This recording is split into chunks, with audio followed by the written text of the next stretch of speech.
శ్రీ గురువే నమః. ఓం శ్రీమాత్రే నమః. ఓం సర్వమంగళాయ నమః. ఈరోజు స్పోకెన్ ఇంగ్లీష్లో భాగంగా కుడ్డు అండ్ మైట్ గురించి. కుడ్డు అని మరియు వైట్ అనేది కెన్ను మేల భూతకాలాన్ని తెలిపేటప్పుడు వాడతారు. ఈ కుడ్డు అనేటువంటి దాన్ని, ఈ మైట్ అనేటువంటి దాన్ని కెన్ మే అని గత వీడియోలు చెప్పున్నా. ఇలా కెన్ను మేల భూతకాలాన్ని తెలిపేటప్పుడు వాడతారు. అదేవిధంగా I could you do this work along. I could you do.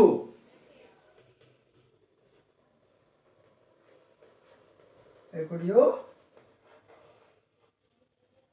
could you do this work. How could you do this work along? I could you do this work along. అంటే ఈ పని నీ ఒక్కడే చేయగలవా? ఈ పని could you do this work along? Could you do this work along? నీవు ఒక్కడివే. నీవనేది నీవనేది ఈ పని అంటే this work. Could you do this వర్క్లో దిస్ వర్క్ అనేది ఈ పని. దిస్ వర్క్ అంటే అర్థం ఏంటంటే ఈ పని. నీవు ఒక్కడివే. Could you do this work along. నీవు అలాంగ్ అంటే ఒక్కడివే. ఇది ఎక్కడ నువ్వు, ఇది 1వ నంబరు, ఇది 2, ఇది 2. అంటే నీవు ఒక్కడివే అనేది డూ కూడా.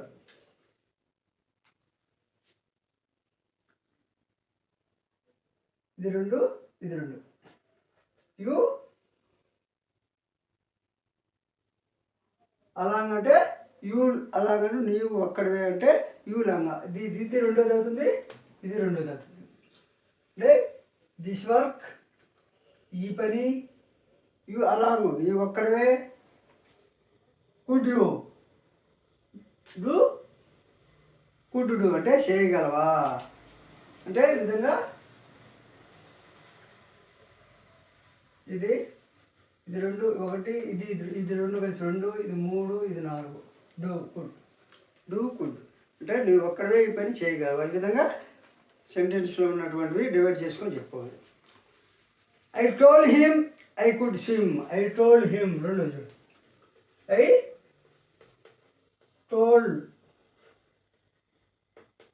Told him I could swim. I could swim. I told him I could swim. అంటే నేను అతనితో చెప్పాను. ఏమని I told him. I told him అంటే అతనితో నేను అతనితో చెప్పాను. ఏమని? I could swim. I told him అంటే నేను అతనితో చెప్పాను. టోల్డ్ అంటే చెప్పాను. ఐ అంటే నేను, హిమ్ అంటే అతనితో. నేను అతనితో అంటే హిమ్ అనేది అతనికి అతని విధంగా అంటే సందర్భాన్ని బట్టి మనం వర్డ్స్ మీనింగ్ని మార్చుకుంటున్నారు. ఐ టోల్డ్ హిమ్ విత్ లేదు కదా అనొచ్చు. కాబట్టి విత్ అవసరం. ఇక్కడ సెంటెన్స్ యొక్క సందర్భాన్ని బట్టి, ఆన్సర్ని బట్టి, ఫలితాన్ని బట్టి మనం చెప్పుకుంటున్నారు. I told him I could swim. I told him అంటే నేను అతనితో చెప్పాను. ఏమని? ఐ కుడ్ స్విమ్ నేను ఈదగలను. నేను 1, అతనితో 2. టోల్డ్ నేను అతనితో చెప్పాను. ఈ విధంగా ఒక సెంటెన్స్లో ఈ విధంగా తెలుగు మార్చుకునేటప్పుడు నేను అతనితో చెప్పాను. తెలుగు మీనింగ్ నేర్చుకునేటప్పుడు ఈ విధంగా నేర్చుకోవాలి. నేను అతనితో చెప్పాను. ఏమని? ఐ కుడ్ స్విమ్ నేను ఈదగలను. I could swim. ఇక్కడ నేను ఇక్కడికి వస్తే 2వ సెంటెన్స్లో ఇది 1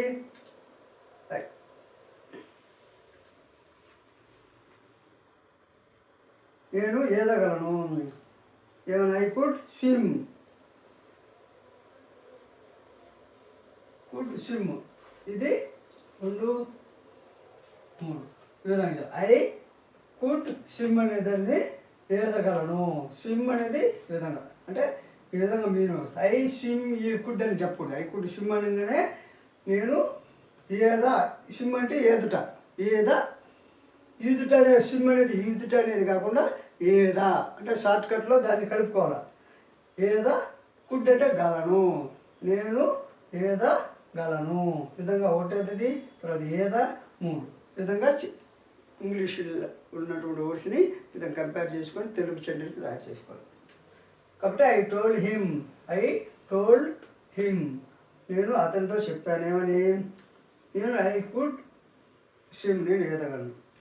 అదేవిధంగా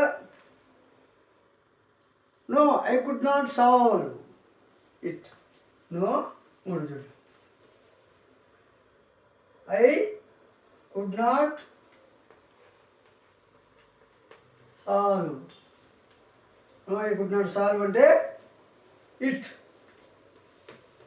అంటే అర్థమైంది. No I could not solve it అది దానిని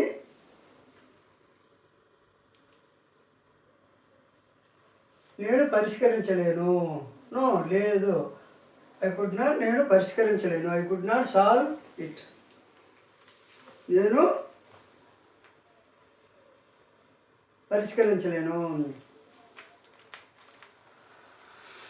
అంటే నో అంటే లేదు ఐ అంటే నేను కుడ్ నాట్ సాల్వ్ పరిష్కరించలేను. కుడ్ నాట్ సాల్వ్ అంటే పరిష్కారం.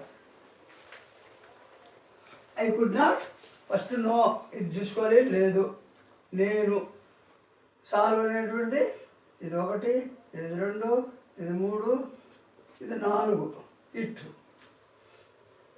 అంటే ఇట్ అంటే దానిని అంటే ఆ పనిని పరిస్థితిని బట్టి ఇట్లా అవుతుంది.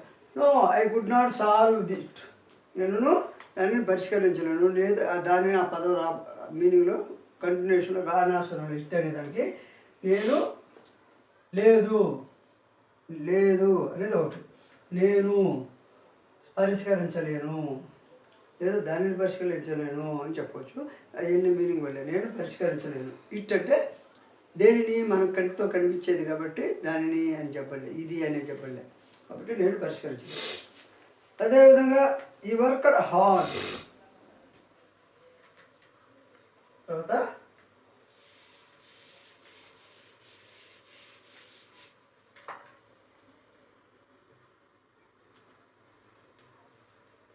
he worked hard. He worked hard. So that he got good marks. So that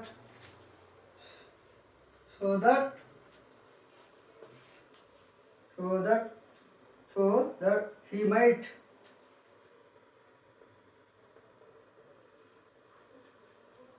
got good marks. She might got good marks.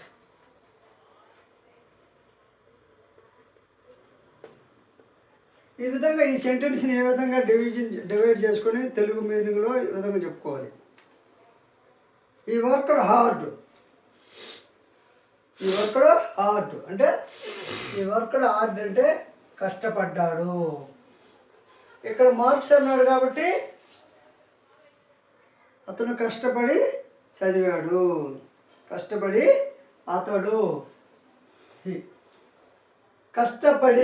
Hard. Work అంటే ఇక్కడ వర్క్ అనే దానికి మీనింగ్ ఏం చేసుకోవాలంటే ఇక్కడ మార్క్స్ అనేది కాబట్టి చదివాడు. ఈ వర్క్డ్ అంటే హార్డ్. వర్క్డ్ అనేదాన్ని చూడండి, వర్క్డ్ అంటే పని కాదనుకోవచ్చు. ఈ వర్క్డ్ హార్డ్ అంటే ఇక్కడ ఈ ఫుల్ సెంటెన్స్లో దేనికి సంబంధించి ఆ వర్క్డ్ అనే పోది వాడారు మనం తెలుసుకోవాలి. అప్పుడు ఏముంది గుడ్ మార్క్స్ అంటే ఏంది చదువుకు సంబంధించి ఏదైనా కావచ్చు. కాబట్టి బాగా చదివాడు, పని గురించి కావచ్చు, వ్యవస్థల గురించి ఏదైనా చదవడం. ఈ వర్క్డ్ హార్డ్. ఈ వర్క్డ్ హార్డ్ అంటే అతడు బాగా చదివాడు, అతడు కష్టపడి చదివాడు. హార్డ్ అంటే కష్టపడి చదివాడు. అదేవిధంగా so that he might get good marks. So that he might get good marks. Get good marks అంటే ఆ విధంగా అతను కాబట్టి మంచి మార్కులు వచ్చినాయి కాబట్టి. సో ఇక్కడికి వచ్చేసరికి ఒకటి. సో సో అనేది ఒకటవది. సో కాబట్టి మంచి మార్కులు. ఇది రెండు గుడ్ మార్క్స్. గుడ్ మార్క్స్ అంటే మంచి మార్కులు వచ్చినాయి. ఈ మైట్ గాట్, ఈ మొత్తం he might got so that he might got good marks. కాబట్టి మంచి మార్కులు వచ్చినాయి. దట్ ఈ మైట్ గాట్ అనేది వచ్చినాయి. కాబట్టి ఈ వీడియో నచ్చితే లైక్ చేయండి, షేర్ చేయండి, సబ్స్క్రైబ్ చేయండి.